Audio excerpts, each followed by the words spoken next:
दाऊ जी महाराज कहते पहले राजस्व यज्ञ में जाना चाहिए। कन्हैया बोले भैया चारों दिशाओं को जीतने के बाद में राजस्व यज्ञ होता है, इसलिए हम पहले जरासंध के द्वार पर जाएंगे।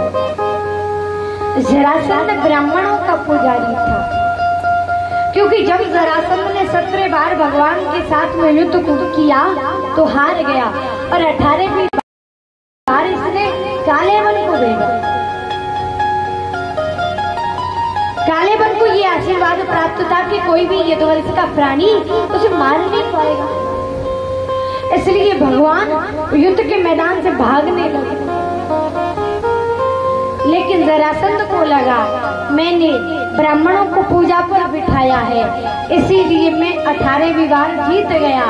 और वो तभी से ब्राह्मणों को ज्यादा मानता था, ब्राह्मणों की पूजा करता था, उन्हें भोजन कराता था, और जब उन्हें भोजन करा देता, उनकी पूजा कर लेता, तब स्वयं भोजन करता था। आज भगवान ब्राह्मण जैसा रूप बनाकर, साधु जैसा रूप बनाकर जरासंध के द्वार पर पहुंच गए भीम और अर्जुन को लेकर, और जाकर के भिक्षा मांग रहे। जरासंध कहने लगा कहो, एक ही बार मैं इतना देता हूँ कि दोबारा दूसरी जगह पर जाने की जरूरत नहीं पड़ती, जो मांगोगे वही दूंगा। भगवान कहने लगे जरासंध अगर तू देने वाला है तो हमारे लिए इच्छा दे दे। जरासंध के होश उड़ गए, ये कैसे ब्राह्मण है जो मल्ल युद्ध की भिक्षा मांग रहे। कन्हैया हंसने लगे, जरासंध पहचाना नहीं? पहचान ले, तेरा पुराना बैरी वही कन्हैया हूँ, कोई साधारण ब्राह्मण नहीं। सुनते ही जरासंध कहता है अरे ओ चलिया, तेरे साथ तुम्हें युद्ध ही क्या करूंगा। अर्जुन अभी उम्र में छोटा है, हाँ भीम लड़ना चाहे तो मैं लड़ने के लिए तैयार हूँ,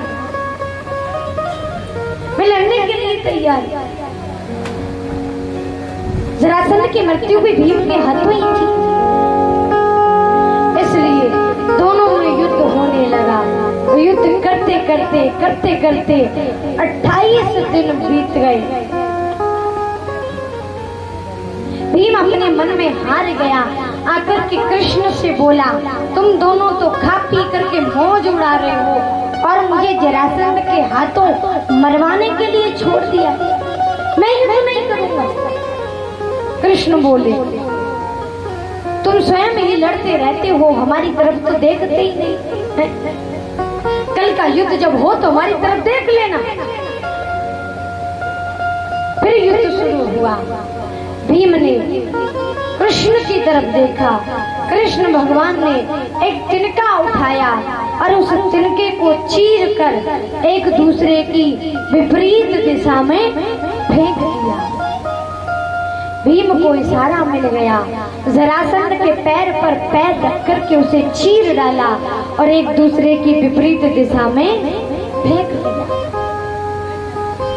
जरासंध 2 टुकड़ों के मेल से पैदा हुआ था, इसीलिए इसकी मृत्यु 2 टुकड़ों में हुई। महाराज कहते हैं एक वृहदत्त नाम के राजा थे जिनकी कोई संतान नहीं।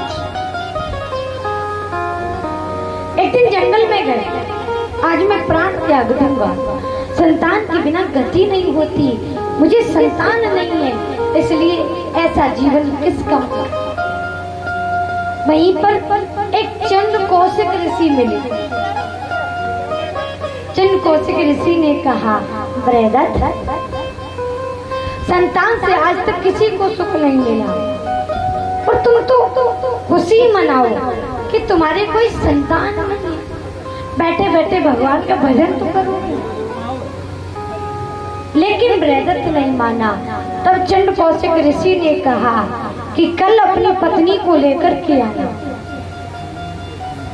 और राजा वृहदत्त के 2 रानियां थी, इसलिए दोनों रानियों को लेकर के पहुंचे। उस समय चंड कौशिक ऋषि एक फलदार वृक्ष के नीचे बैठे थे। उसी समय एक फल टूट करके गिरा और चंद्रकौशिक ऋषि ने बृहदत्त के हाथ में दिया, लो अपनी पत्नी को खिला देना। लेकिन बृहदत्त की 2 पत्नियां हैं, इसलिए उस फल को आधा आधा काट करके दोनों को दे दिया। लेकिन जब संतान हुई तो दोनों की आधी आधी हुई। देखते ही दोनों रानियां घबरा गईं और उन्होंने उन दोनों टुकड़ों को उठा करके महल के बाहर फेंकवा दिया। महलों के बाहर एक जुरा नाम की राक्षसी रहती थी। वो हमेशा मांस भक्षण किया करती थी। जैसे ही उस बच्चे के टुकड़ों को खाने के लिए उठाया, जैसे ही उठाया तो उसके हाथों से छूटकर वो दोनों टुकड़े एक हो गए और वो बालक फिर जोर जोर से रोने लगा। बृहदत्त दौड़ा दौड़ा आया, आकर के जरा नाम की राक्षसी के हाथों से उस बच्चे को छीन लिया, उसका पालन पोषण किया। इसलिए इसका नाम है जरासंध। और इसकी मृत्यु भी 2 टुकड़ों में हुई, क्योंकि ये 2 टुकड़ों में ही पैदा हुआ था। जरासंध का संहार करके उसका राज्य उसके पुत्र को दिया और इसके पश्चात में फिर राजस्व यज्ञ में आ गया। राजस्व यज्ञ में आकर के सब सोचने लगे प्रथम भोजन किसका होना चाहिए। तो सबने कहा, पांडवों ने कहा प्रथम भोजन कृष्ण का होना चाहिए। लेकिन उसी सभा में शिशुपाल भी बैठा। शिशुपाल ये सुनकर जल उठा कि प्रथम भोजन कृष्ण का हो रहा है और खड़ा होकर अपमान करने लगा। देखो, जो दूसरे की होने वाली पत्नी को लेकर के भाग जाता है, ऐसे का प्रथम पूजन किया जाता है। जो युद्ध के मैदान को छोड़ करके भाग जाता है, ऐसे का प्रथम पूजन किया जाता है। चीखता है। उसी समय पांडुपुत्र मत्स्य हथियार लेकर के खड़े हो गए और कहने लगे, दुष्ट, आज मैं तेरा सर धड़ से अलग कर दूंगा। लेकिन भगवान ने सोचा, ये शिशुपाल बल में मेरे समान है, मेरा पार्षद है, इसलिए यहाँ खून की नदियां बह जाएंगी। पांडुपुत्र को रोक दिया और स्वयं खड़े होकर के शिशुपाल को ललकारने लगे। सभी दुर्वचन हो गए, पापी तेरे पूर्ण, ठहर अभी क्षण में करूं तेरा सब मद चूर्ण।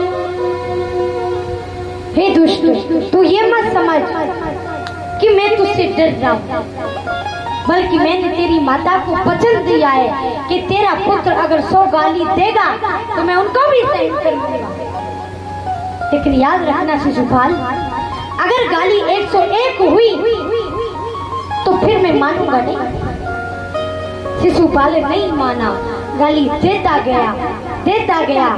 जैसे ही गाली 100 से ऊपर हुई और 101 पर पहुंची तो मेरे गोविंद ने अपने चक्र सुदर्शन को छोड़ा और शिशुपाल का शीश धड़ से अलग कर दिया। शिशुपाल के शरीर से एक ज्योति निकली जो मेरे भगवान में लीन हो गई। उसके पश्चात मेरे गोविंद का प्रथम पूजन हुआ। फिर भगवान ने यज्ञ के कार्यभार को सबके लिए सौंप दिया। दुर्योधन को धन का मालिक बनाया। युधिष्ठिर जी बोले, प्रभु ये दुर्योधन तो हमसे वैसे ही जलता है, हमारे सारे धन को चौपट कर देगा, सारे धन को उजाड़ देगा। भगवान कहते हैं, ये तो मैं भी जानता हूँ कि दुर्योधन तुमसे जलता है, इसीलिए मैंने इसको धन का मालिक बनाया है। क्योंकि धर्म कार्य में अगर धन का लोभ किया जाता है तो लोभेन भक्ति नाशनम, भक्ति का नाश हो जाता है। इसीलिए मैंने दुर्योधन को धन का मालिक बनाया। अगर मैं तुम में